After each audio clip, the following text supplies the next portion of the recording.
सलाम, नमस्ते, सत श्री अकाल। मैं हूं रजा और आप देख रहे हैं रजा ग्राफी की मिडिल ईस्ट स्पेशल रिपोर्ट। दोस्तों, ईरान के टैंकर पर हमला हुआ है। बड़ी बात यह है कि हमले की जिम्मेदारी किसी ने नहीं ली है।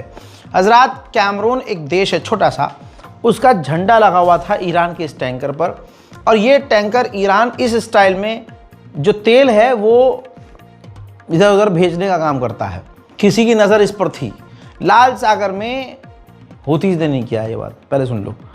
लाल सागर में इस पर हमला हुआ, ये रही फोटो, और तबाह जो हुआ है वो आपने देख लिया कि इसके ऊपर जो सामान था सब जल गया है। बड़ी बात यह है कि किसी ने क्लेम नहीं किया है कि यह हमला हमने किया है, लेकिन ईरान का कहना है कि यह हमला इजराइल और अमेरिका का है। उधर अब इलाके में तनाव बढ़ गया है। दूसरी तरफ ईरान के सुप्रीम लीडर ने कहा कि भाई, अमेरिका का प्रेसिडेंट बार बार कहता है कि उसने हमारा न्यूक्लियर प्रोग्राम तबाह कर दिया, बर्बाद कर दिया, तो उनको अपने ख्वाब में खुश रहने दो। ईरान के सुप्रीम लीडर ने अब जो ऐलान किया है, इसने इजराइल को सच में हिला दिया है, खौफ पैदा कर दिया, क्योंकि ईरान के सुप्रीम लीडर ऐसी बात नहीं करते हैं। ईरान के सुप्रीम लीडर ने अपने ताज़ा जो बयान है, जो पब्लिक में बैठकर वो देते हैं, उन्होंने कहा कि डोनाल्ड ट्रंप अपने आप को डीलर कहता है कि मैं ड्रिल करवाता हूँ, मैं जंग लड़ाइयाँ ख़त्म करवाता हूँ, लेकिन वो हमसे कोई डील नहीं चाहता। ट्रंप इजराइल आता है, इजराइल आया और एक दूसरे की दोनों ने तारीफ़ की, झूठी तारीफ़। ये एक दूसरे की तारीफ़ करके ही खुश हो गए, खुश रहने दो। उधर इजराइल ने हम पर हमला किया, और जब हमला किया तो इजराइल को एहसास नहीं था कि हम पलटवार करके अपनी मजबूत मिसाइलों से उसका हाल बुरा कर देंगे। हमारी मिसाइल ताकत का इजराइल को अंदाज़ा नहीं था, और इजराइल को इतना बड़ा नुकसान पहुंचा कि सामने से इजराइल ने सीज फायर किया और जंग को ख़त्म किया, और आज तक वो निशान मिटा नहीं पा रहा है। वो ज़रूरत पड़ी तो हम अपनी मिसाइल ताकत दोबारा दिखाने के लिए तैयार हैं। यानी ईरान के सुप्रीम लीडर ने अब खुल्लम खुल्ला कह दिया है कि मुन्ना, अब अगर फिर कोई गलती करोगे तो सीधा मिसाइलों से पीटे जाओगे। अब डोनाल्ड ट्रंप के खिलाफ अमेरिका में प्रदर्शन होते ही रहते हैं, क्योंकि डोनाल्ड ट्रंप की नीति भी कोई साफ धुली हुई नहीं है, हो ही रहे हैं। तो ईरान के supreme leader Ayatollah Syed Ali खामनाई ने ताना मारा और कहा कि दूसरे देशों में आप उंगली करते हो, इंटरफेयर करते हो, अपनी नाक घुसाते हो। अगर इतने ही पावरफुल हो तो तुम्हारे ही मुल्क में तुम्हारे खिलाफ जो प्रदर्शन हो रहे हैं उन्हें रोक कर दिखाओ। सुप्रीम लीडर ने बड़ी बात कही, कहा कि ईरान कभी झुका नहीं था, ना झुकेगा, ना आपके पास इतनी ताकत है, ना कोई हक कि आप हमें बताओ कि हमारे पास न्यूक्लियर होना चाहिए या नहीं होना चाहिए। दूसरी तरफ ईरान के पूर्व जो मंत्री हैं, अली जन्नती जिनका नाम है, उन्होंने मीडिया से बात करते हुए कहा कि हमें रशिया और चाइना पर इतना डिपेंड नहीं होना चाहिए, हमें उन पर इतना भरोसा नहीं करना चाहिए, हमें अमेरिका के साथ अब काम करना चाहिए।